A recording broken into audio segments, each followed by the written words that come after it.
রানীরবাজার থানাধীন এলাকার ঘটনাকে কেন্দ্র করে পুলিশ প্রধানের উদ্দেশ্যে স্মারকলিপি দিল জমিয়ত উলামায়ে হিন্দ এবং মুফতি তৈয়বুর রহমানের নেতৃত্বে এক টিম সেখানে পুলিশ মহানির্দেশকের সঙ্গে কথা বলে সরাসরি সেখানে স্মারকলিপি দেওয়ার ইচ্ছে থাকলেও পুলিশ প্রধান কার্যালয় থেকে বিষয়গুলো অন্য পুলিশ আধিকারিকদের দেখার পাশাপাশি এসপি সাহেবের সঙ্গে দেখা করে বিস্তৃত জানানোর কথা বলেছেন। সেদিক থেকে তারা পুলিশ মহানির্দেশককে উদ্দেশ্য করে সেখানে স্মারকলিপি দিয়েছেন। তার পাশাপাশি পুলিশ প্রধান কার্যালয়ের সামনে দাঁড়িয়ে সংবাদ মাধ্যমের মুখোমুখি হয়ে কথা বলেন মুফতি তৈয়বুর রহমান সহ অন্যান্যরা। তারা ইতিমধ্যে পশ্চিম ত্রিপুরা জেলা শাসকের সঙ্গে দেখা করেছেন, কথা বলেছেন, ক্ষতিগ্রস্ত মানুষদের ক্ষতিপূরণ দেওয়ার পাশাপাশি আইনি দিক থেকে যারা এই ঘটনার সঙ্গে যুক্ত রয়েছেন তাদেরকে সেখানে গ্রেপ্তার করা, দৃষ্টান্তমূলক শাস্তি দেওয়া ইত্যাদি দাবি তারা উত্থাপন করেছেন। সংবাদ মাধ্যমের মুখোমুখি হয়ে তারা সেখানকার পরিস্থিতি তুলে ধরেছেন, পরিদর্শনের ব্যাখ্যা দিয়েছেন।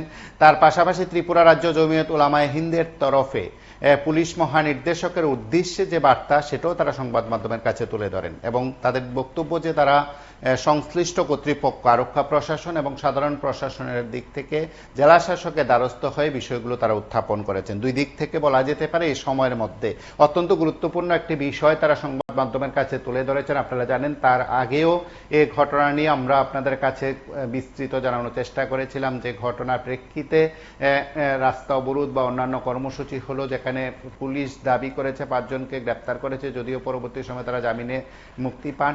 এই বিষয়গুলো আমরা আপনাদের কাছে তুলে ধরেছি। আজ যে বিষয়টা আপনাদের কাছে আমরা তুলে ধরলাম সেটা হচ্ছে ত্রিপুরা রাজ্য জমিয়ত উলামায়ে হিন্দের তরফে প্রতিনিধিরা পুলিশ প্রধানের উদ্দেশ্যে যে স্মারকলিপি দিয়েছেন, তার পাশাপাশি পুলিশ প্রধান কার্যালয়ের সামনে দাঁড়িয়ে তারা সংবাদ মাধ্যমের মুখোমুখি হয়ে প্রতিক্রিয়া ব্যক্ত করেছেন। আমরা একবার তাদের বক্তব্য শুনি।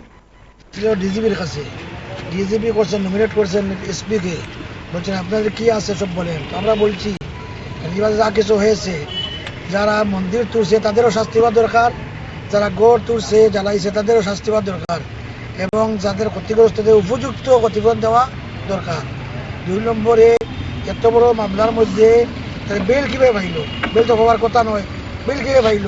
ওনারা বললেন আপনারা এটা তো কোর্টের ব্যাপার, দরখাস্ত করেন তারা বেল মিলছে দিতে পারে তাদের। আমাদের কত বেল পায় কীভাবে?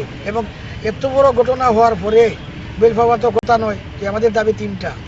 1 নম্বরে যারা মন্দির ভাঙছে তাদেরও শাস্তি হোক, যারা গাড়ি নষ্ট করে জ্বালাইছে, গড় জ্বালাইছে, চুরি করছে, ক্ষতিপূরণ করছে, তাদের ক্ষতিপূরণ চাই। 3 নম্বরে চাই তাদের বেল হয়তো হইতে পারে না, বেল কীভাবে হইল।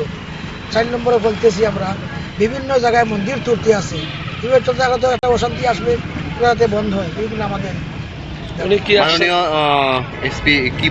উনি বলছেন আমরা সঠিকভাবে তদন্ত করতেছি এবং দোষীদেরকে শাস্তি দেওয়ার চিন্তা আমরা করতেছি। আর এটা আপনারা কোর্টের সাথে আপনারা বোঝাপড়া করেন, কোর্টে বেল দিল। আপনার নামটা? মুফতি তৈয়বুর রহমান, সভাপতি জমিয়ত উলামায়ে হিন্দ।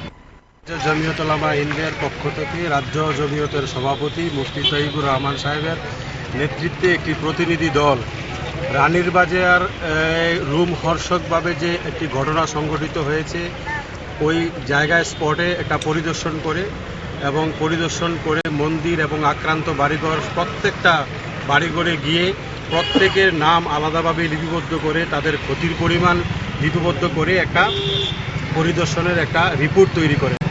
এই রিপোর্টের ভিত্তিতে আমরা সর্বপ্রথম ডিএম ওয়েস্টের সাথে আমরা সাক্ষাৎ করি, ডক্টর বিশাল কুমার সাহেবের সাথে, এবং এই সম্পূর্ণ রিপোর্ট রাজ্য সভাপতি সাহেব ওনার সামনে পেশ করেন, যেখানে প্রায় 1,87,80,000 টাকার মতো ক্ষতি হয়েছে এবং উনি সরকারি নিয়ম অনুযায়ী ম্যাক্সিমাম যতটুকু ক্ষতিপূরণ দেওয়া যায় এই ক্ষতিপূরণ দেওয়ার আশ্বাস আমাদেরকে দিয়েছে।